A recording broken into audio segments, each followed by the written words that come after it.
had 3 course records in my life, completely hammered without sleep. For some reason, I've gone through another door. I've set the alarms off. Oh, fantastic. So now the police have come. Got up at 7 in the morning and went for a run. I was still drunk and I was For a run? Yeah. Went for a run. Oh my God, I'm not going to be able to get the ball in tee. I'm in my pants and I'm shaking a tree and then I'm jumping in the pool. And I'm like, oh my God. Here it's we go. Middle of the hole. And I was like, yes. Checked it out, and I was super aggressive cancer, and I lost my card. It was close to just walking the plank, but you know, we've all gone through it. We've all gone through it. Correct me if I'm wrong, was there a tournament when you were younger, and does Moray Golf Club ring a bell? Oh, yeah. Yeah, no, this comes later. So got into some of the England boys stuff, which was amazing. And this is where Maury comes in. So we play the home internationals up there. And I had a great week. I think I'd got 4.5 points out of 5 games. Oh, fair play, man. Which was great. I was like, we were buzzing. Worth a celebration. England team won. It was probably me who said, are we going out or what? It's probably my idea. Found this pub. Nice. Got absolutely hammered. I'd woken up in the middle of the Airbnb or wherever we were staying, and I was hot. I was dehydrated. I was hot. I said, I've got to go and get some fresh air. So I chucked on a t-shirt, pair of shorts. I've walked outside, realised I've locked myself out. Oh, The fantastic. Airbnb. But the golf club's only like 100 yards down the road. It starts to rain. So I'll make a run for the golf club. Brilliant. Doors locked. I go around the back. The locker room door's open. Just sleep in the locker for a little bit. Oh, yeah, mate. Like this, right? So Yeah, thinking, dudes. like, just let this pass. Anyway, for some reason, I've gone through another door. I've set the alarms off. Oh, fantastic. So now the police have come. So I've gone outside, and as the alarm's gone off, I've flagged the police down. I've gone, look. I was like, I've got locked out. Like, this Well, I've is got the locked out, but then locked back in. Yeah, they locked back in, and I was like, look, I just, like, it was raining, I'm cold, like, I can't get in, I've slept in the locker or whatever, like this, right? So they're like, okay, like, don't worry about it. He said, like, where are you staying? So we walked back up, so he's throwing stones, one of the police officers throwing stones out a window, and I'm like, I wake someone up. It was obviously the England manager. Oh, no. His windows. You couldn't pick a worse window. Yeah, right? wrong window, mate. Yeah, you couldn't pick one like that. And all I remember is ripping the curtain and seeing me with 2 police officers, and just his face was just, he was so angry. Like that, yeah, got in a bit of trouble. I had 3 course records in my life, completely hammered without sleep. Like people now looking, where does Marshall's team have course records? No, well, people are now ordering. I mean, the best one, I can tell one, but they are not course records now anymore.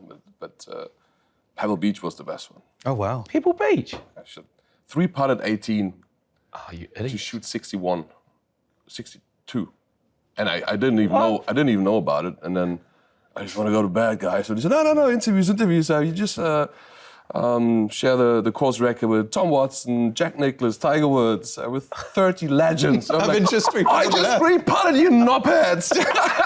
No! Why didn't you tell me that before? I went for the eagle, you know? Hit it that pass. And Oh, no. I puked twice that round.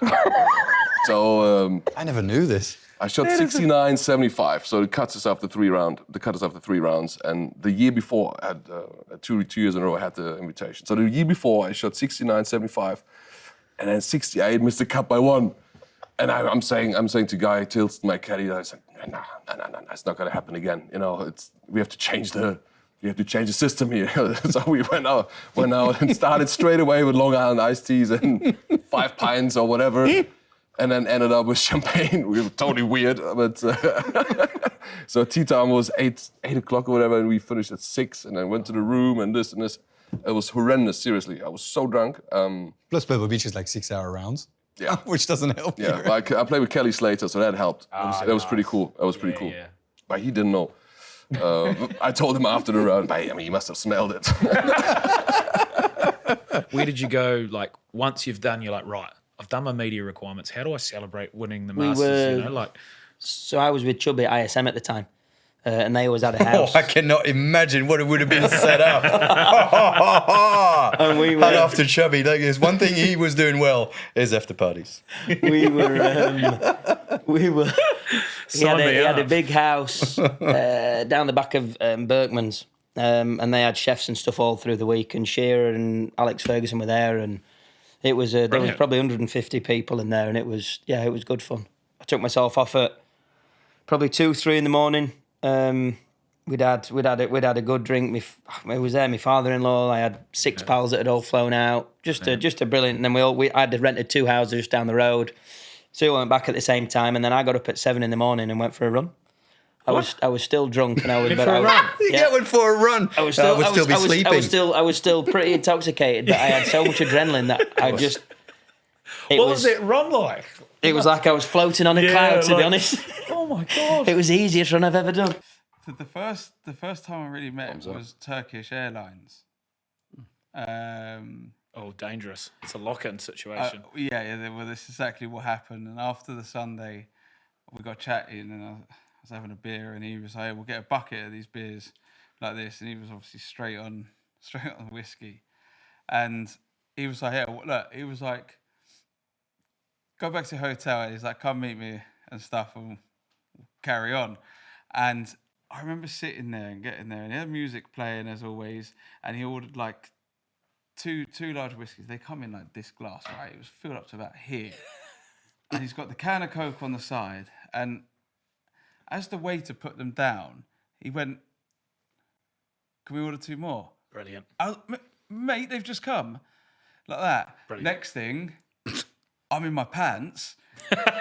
And I'm shaking a tree, and then I'm jumping in the pool. Yes. Yeah, and I'm like, he seems okay. I was like, I'm not. Yeah, I'm not. He seems okay. It was just like, oh my God. And then wake up, and I was like, what happened? Yeah. And like, my missus at the time was like, yeah, you stripped off to your pants, and you were shaking this bush for some reason. Like, going to jump in the pool, and I was just like, oh God. I was like, I was like, wow. I was like, what did John do? He said he just walked to his room. Yeah. He's still going. Yeah, he's absolutely fine. Autopilot for a minute. Yeah. Nice. Oh my God. Can you talk us through, like, as much as you want? We can absolutely shut it down if not. But I guess that whole period as well, because that is a big part of your life. Yeah. Huge part of your life. Yeah, it was crazy, man. I mean, you got 2 little kids as well. And it came out of nowhere. I mean, she had a lump. She felt it, checked it out, and it was super aggressive cancer. And I lost my card. So financially crazy. Yeah. Everything was crazy. And so when she started doing her first chemo, pretty much our season started as well. She said, "I don't want to see you. I don't want you to see me during the chemotherapy." She hates it when she doesn't look good, and she always wants to look beautiful for me. Proud, yeah, very proud person. I said, what do you want me to do? So you don't want me to come back? I said, no, you just go and get your card. I sort out my cancer. I'm like, holy moly, really? Solid.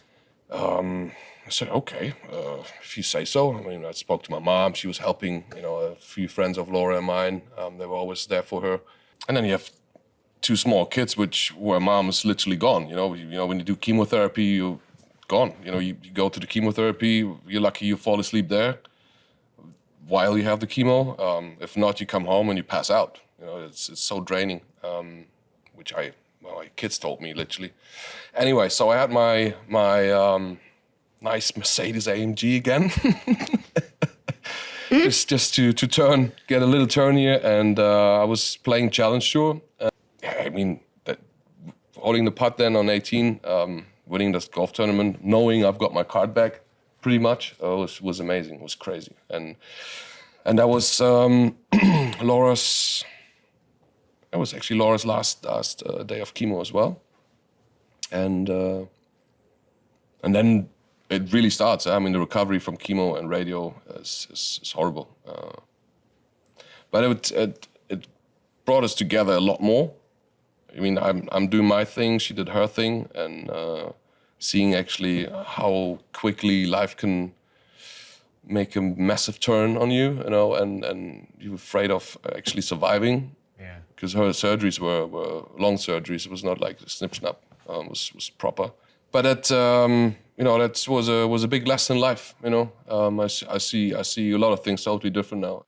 Because Johnny and I were talking before as well, and we were saying how awesome it is about how open you've been about your mental health and stuff like that, because there's probably people like us that keep our traps shut far too much. Like, how much of a difference did that make in your life to, I guess, pop the seal off and just say, you know what, let's sort of I just lay think this on the always, table. like, if you're just honest Yeah. and real and just say it how it is, pretty much everyone during their life is going to go through something, regardless what you do. I'd say pretty much everyone's going to go through some sort of dip in mental health. And it's like, we should talk about it. We should just talk about it and be open about it. Yeah. And be nice to people. And it was like, that was a real eye-opener. And the more you kind of look at it and speak to people, and after that week, you know, I've seen players in locker room and I've had a chat when they've been really down. Yeah. And stuff like that. And you see it. And it's like anything, golf, we're blessed. We're absolutely blessed in what we do. But it's a mental grind as well. And it's such fine margins, and sport can be cruel.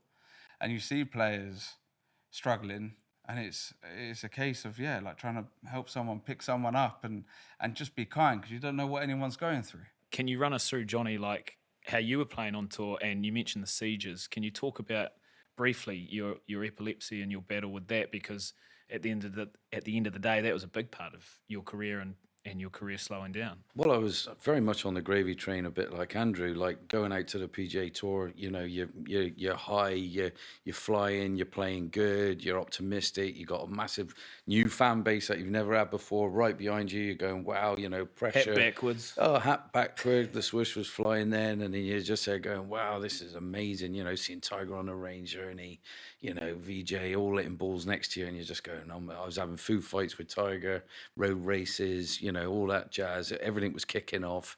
It was amazing. And then all of a sudden, crash, it hits.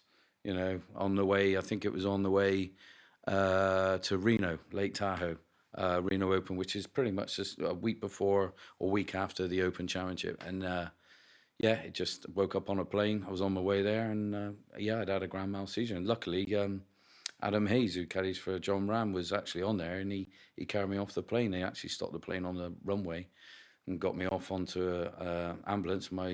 What became my caddy, Rick Goyette, he got off as well, stayed in the hotel with me, told his player, who was, I think, Vaughan Taylor at the time, just wait for me, I'll be there. You know, I just got to look after this dude. He's beaten. And I bit my tongue off, pulled both my groin muscles, broke ribs, you know, discs at the top of your back. Ooh. And they came back. Health South was the lot then, and they put me back together. I turned up. My mum and dad were there, and I hadn't seen them for ages. You can imagine my mum's in bits, you know, and my dad, you know, it's like, give me a hug, you know, and they're, you know, exactly what you needed. And literally then just got on these morphine sticks that the doctor had given me, and I went to the first tee. And honestly, I ripped this driver straight down the middle, and it went 100 yards. Didn't make the fairway, and I ripped it. And I remember making par hold a 40-footer on the first hole. Thought, I'm back, you know. And I just went driver 100 yards forward, 100 yards, 3-iron to the front edge, and all the 40-footer for on the shortest par 4 you could think of, a birdie hole. And I thought, I'm in. And then that was it. It was a big battle from there, and it was a struggle because it's like Andrew said, you get to the pace where you just keep going with the flow. You go week from week, and I still push through. I was so mentally strong, thinking I can, you know, I'm Superman. I can get over this. My body will adapt, and I'll find a swing. Nah. It just crashed. Absolutely, seriously crashed. And that was it. That was my moment where I needed to go and reboot, get myself back to basics, and find my life again. Because it was close to just walking the plank. You know what I mean? It's close. But, you know, we've all gone through it. Wow. What are some of your fondest memories of being involved in the Ryder Cup and getting to that stage? And I mean, I look back now, it's unbelievable. And, like, everyone you miss, you're, like, completely gutted because you know exactly what that entails. And it is just the best week of your life. The best weeks of your life. It is absolutely amazing. Not even just, you know, playing the actual days or anything like that. The whole build up to it, everything is phenomenal. And like the lads that I play with, I mean, the guys that was in my team at the time, you know, I had Stenson, Sergio, We had Westwood. Pulse was in the team room. They were unbelievable, but they also wound me up so much that week. It was. How do you mean? Like so angry wind up? It's got a bit of story. Yeah, it is. Okay. Yeah, and it's like from the moment I got landed the plane into Hazeltine, they were completely at me from about literally as soon as I got off the plane. It was like, right.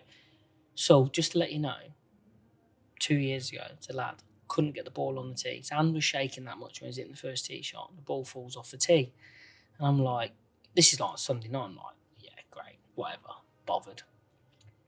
Anyway, playing Monday. I think we're playing with Rosie and Stenson. Rose comes, puts his arm around me. Stenson just gets in my ear, says the same thing. Oh, like, the lad couldn't get the ball on the tee this year. I'm thinking, what are they trying to do here? Like, they're having me on here or what? And it was sort of getting to me a little bit. And then same thing the day after, Westwood's in my ear, saying the same thing. Goes, mate, lad couldn't get the ball on the tee last year. I'm thinking,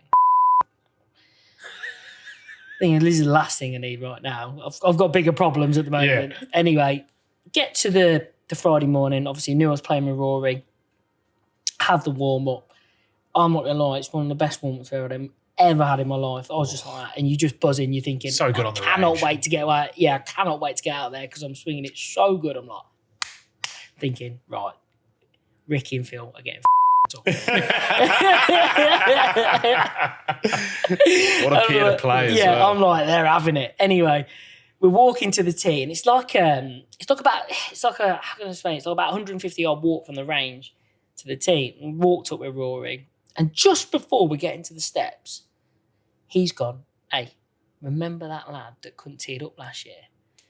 Well, at that point, I felt like I might as well not have bothered having a warm-up. I might as well have had 50 beers the night before because I am absolutely myself. There is no other word for it. I am papping it. I am gone from here to the floor. I've just gone, oh my God, I'm not going to be able to get the ball on the tee. Well, this is going to be horrendous. And obviously, anyone that's watched Ryder Cup, it takes forever to get to the point of pegging it up. It was probably like 15 minutes. It felt like a day. It was so... Oh, yeah, national anthem's going. You stand there. And he's standing there, national anthem's going on. And all I'm thinking about is getting the ball pegged on the tee. And it sounds like you need a mental skills coach in that Ryder Cup. Honestly. What's going on here? And then I'm on and literally you're like there and all the Yanks are just shouting at you going, don't be nervous. I'm thinking, radio, son, I'm absolutely gone here. Anyway, it comes to tee. On the tee for your episode, you're Andy Sullivan. And I'm just like, oh, Jesus Christ. Please go on the tee, please go on the tee, please go on the tee, please go on the tee, please go on the tee. Just go on the tee. Boom, we're in. I was and you're back. I'm absolutely fine after that. And then just striked it down the middle. I don't know if it was a ploy from them to take my mind off hitting the first tee shot. And the thing that I never asked them that I should have asked was, what if I didn't get the ball on the tee? Do you know what I mean? Just off the deck. You know what I mean? Just off the deck. What are we going to do then, lads? Like, sorry. Rory would have just walked off. No, would have had to go. Rory, sorry, mate, we've got to change the order. You're going to have to hit now. Yeah. I'm gone. Go on then. So, bring the sub. But I want to hear a little bit about Medina as well because that looked like a serious party. The same thing that when Danny won the Masters, you just cannot come down from it. Because you're running on adrenaline and you can't go to bed. I think I slept for like 45 minutes and then got pulled into this plane. We kept going in the plane. I mean, it's just absolutely nuts. But again, it's afterwards you just think like I'm so glad I got to live it. No one will ever take it away from you, and you somehow have a little bit of ink in the history book, which is something to be incredibly proud of. Well, and a bit of ink to be proud of as well is you got a point off Tiger, right? Yeah, well, I mean... Tiger and Stricker. I was helped by Lee Westwood, who... His mother tells an amazing story. I haven't seen Westwood for a while, so I'm just going to go right in. And so I made 8 birdies and an eagle, and he only came in on one hole, and he had 12 feet for birdie to win the hole and left it short. And one day here at Wentworth, actually, we're doing this gig. I think it would have been the May after, because back then the PGA was in May. And we're doing this gig in front of everyone, and it's Westy and I on stage, and I'm telling this story about his mother was saying, "Yeah, it's the first time that my son has caddied for someone." Which I thought was amazing. Rich just absolutely annihilated. I mean, you've got a multiple order of merit winner who's got an amazing Ryder Cup memory, and he's caddied for a Belgian kid. Brilliant. It was pretty cool. Let's just talk about your last pot on the last hole. I mean, before the all celebrations really kicked off, what were you feeling over that and when that was rolling in? Yeah, but so I had a chance to win it on 17 and 16 and 17. Yeah. Started to go more up, and then finally win it on 17. But then came down to the last, and he started off by hitting a 6-iron to. So he hit it to like 3 feet. 3 not feet. Even, yeah. So I was like, This is God, Bryson like, for people who don't know that. Yeah. Bryson, A young and then, Bryson. Yeah, and then I hit a 8-iron, like kind of not a great shot, not a horrible shot. Safe. To about like 40 feet or Yeah, something. that was it. And then I'm looking at and I'm like, I can't make him putt this. Like, he was 3 feet. He could have missed, but or 2 feet maybe. I'm like, you take that. And then I looked at the putt and I asked Lee, my caddy, Lee Warren, and I'm like, can you just have a look? And he didn't really read that much for me at the time. But then like earlier that year we played French Open, and I had a similar putt but to a back left pin, but I was in the similar, and I'm like, this is kind of the same amount of break as that putt, and I just missed it high, and I was like, this is so similar. So like I told him like, hey, don't worry about it, like I got this putt. Yeah. And I stand over and like hit it, and I'm like, that looks so good. And I was like, that looks better and better and better. And now and then like it's like 2 cups out of left. And after, with like 10 feet left, I'm like, now it's gonna start going right. And it's like, go right? It's like a freaking joystick, you know? And it goes, and I'm like, oh my God. Here we it's go. Middle of the hole. And I was like, yes. And the boys run on. Yeah. It was a It was circus. so good. It was just. But definitely, I think, well, I am certainly in these last 3 years more driven now than I ever have been. I think it's kind of finally clicked that I can compete, I can play, I can hopefully go and win again, and that's kind of like driving me forward to go and do that again, because I've said this before, there's nothing like winning. The feeling when you win, there's nothing like it on this planet. It's the best feeling afterwards. And I don't know about you, but if someone said to me after you've gone and won somewhere, oh, we're going to go and have a bit of a night out to celebrate, I'd be I'm going to bed.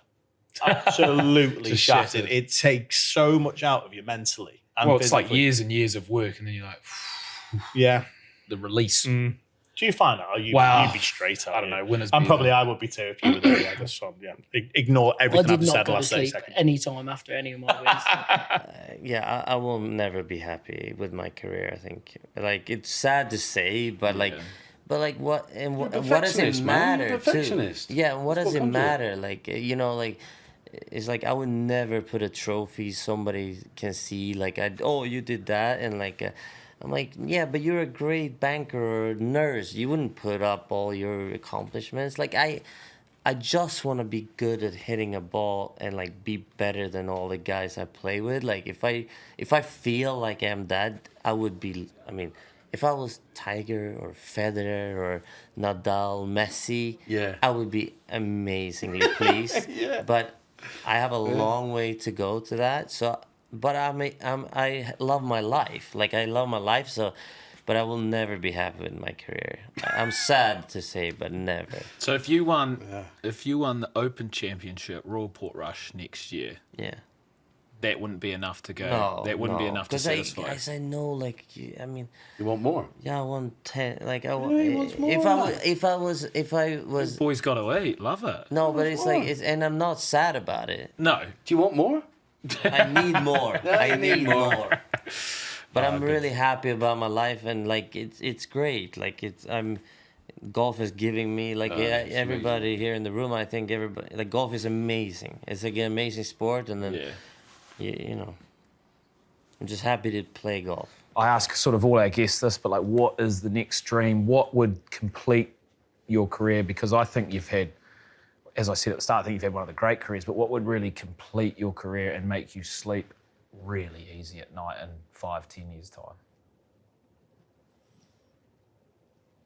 No rush. Okay, so completing my career would be a Ryder Cup and the Masters, but making me sleep better would be the PGA Tour card. Wow. Okay. Because it was always something I would really want to live. Yeah. I want to live the PGA Tour. What would satisfy you? What would be a nice roundabout way to look back on once you've retired and go, yep, that's what I've achieved? I don't know. I If you haven't done be satisfied, but Yeah, I'm just not. Well, then Back to the intensity that we spoke about earlier Yeah, today. I should be. I should be able to just but enjoy what you've done, but there's still something there that wants to compete at the highest level, because I know I can. I was there for a bit, didn't do it for long enough. When I get back to a place where I know I can get to that is competitive all around the world again and compete in majors, and it's compete at tournaments, compete at great tournaments like this.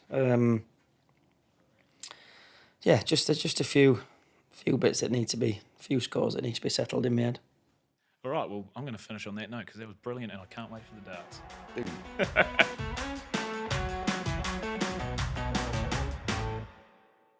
To watch another DP World Tour video, click here, and to subscribe, click here.